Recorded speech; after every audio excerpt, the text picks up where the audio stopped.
السلام علیکم ورحمۃ اللہ وبرکاتہ۔ ناظرین، استقبال ہے ہمارے یوٹیوب چینل رہبر انسانیت میں۔ امید ہے کہ آپ بخیر و عافیت ہوں گے۔ اللہ آپ کو سلامت رکھے۔ ہماری درخواست ہے، اگر آپ ہمارے چینل پر نئے ہیں تو ہمارے اس چینل کو ضرور سبسکرائب کر لیں۔ الحمدللہ والصلاة والسلام علی رسول اللہ، اما بعد فاعوذ باللہ من الشیطان الرجیم، بسم اللہ الرحمن الرحیم۔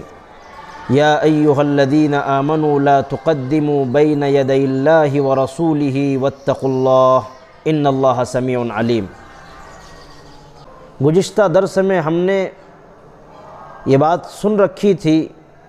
جس کو حضرت شاہ ولی اللہ رحمۃ اللہ علیہ نے لکھا ہے کہ یہ دنیا آسمان کے مقابلے میں بہت حقیر ہے، مگر اس کی قدر و منزلت میں 4 چاند لگانے والی 4 چیزیں ہیں،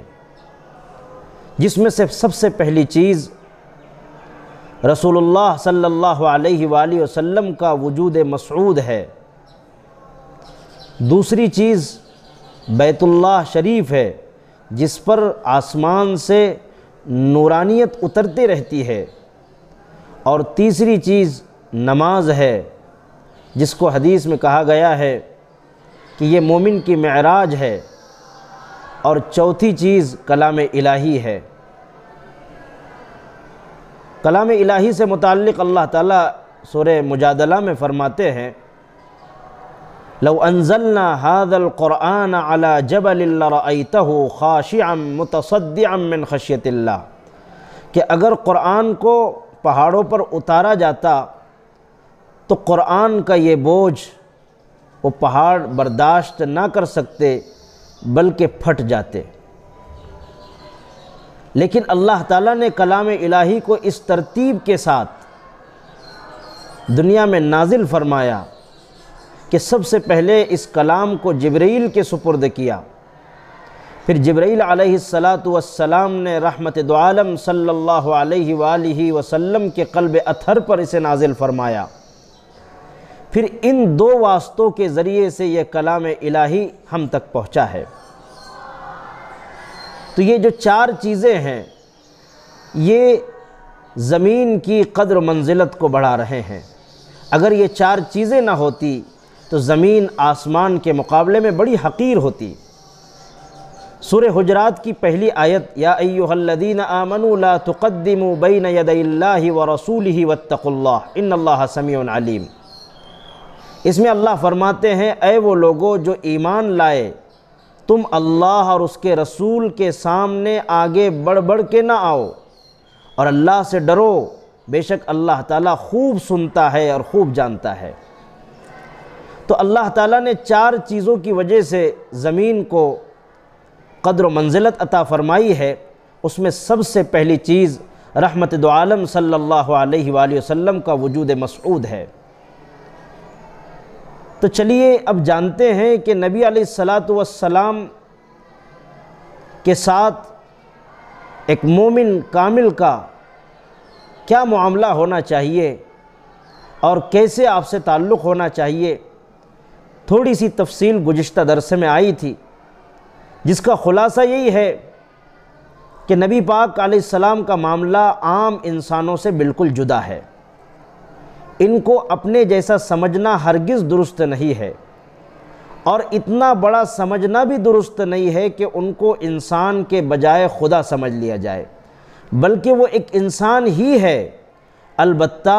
عام انسانوں سے اس طور پر ممتاز ہے کہ ان کا آسمان سے خاص ربط ہے جو ہر شخص کا نہیں ہو سکتا۔ اس لیے ان کی عظمت کو سمجھنا ہوگا، یہ خیال رکھنا ہوگا کہ تم ان سے بہت چھوٹے ہیں اور وہ بہت بلند مقامات پر فائز ہے۔ یہی وجہ ہے کہ سورہ حجرات کی ابتدائی آیات میں اہل ایمان کو اس بات کی تعلیم دی گئی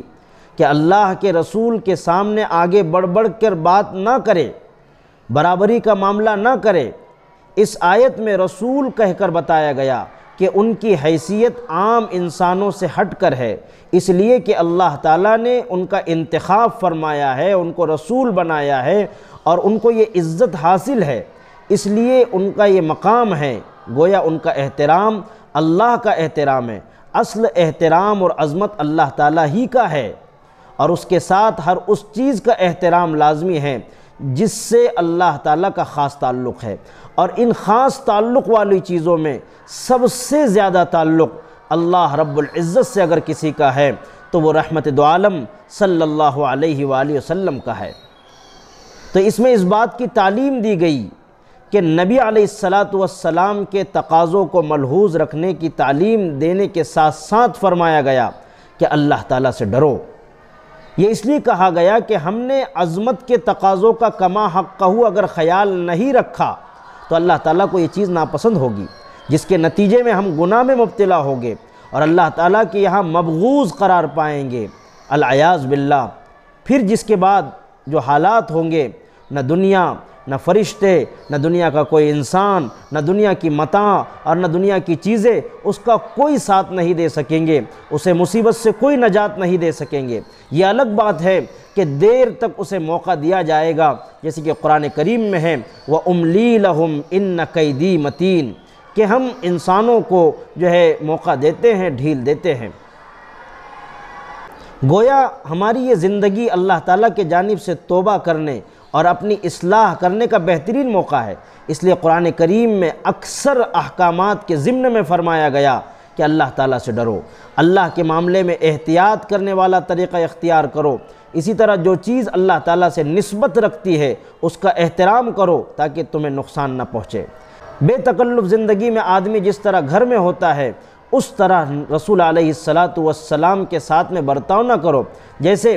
ایک بیٹا باپ سے اس کی روزانہ ملاقات ہوتی ہے تو کچھ بے تکلفی ہو جاتی ہے، اور صحابہ اکرام رضوان اللہ علیہم اجمعین کو روزانہ رسول اللہ کا سامنا تھا، آپ سے واسطہ تھا، تو یہ بات پیدا ہو سکتی تھی کہ لوگ بہت زیادہ بے تکلف ہو جائیں گے، تو اللہ تعالیٰ نے اس بات کو ارشاد فرمایا لا تقدموا بین یدی اللہ ورسولہ واتقوا اللہ، دیکھو آگے بڑھ بڑھ کر گفتگو نہ کرو اور اللہ سے ڈرتے رہو، کیونکہ یہ اللہ کے رسول ہیں اور ان کی نسبت اللہ سے بہت مضبوط ہے، اور جس کی نسبت اللہ سے مضبوط ہو اس کا احترام کرنا گویا اللہ ہی کا احترام کرنا ہے۔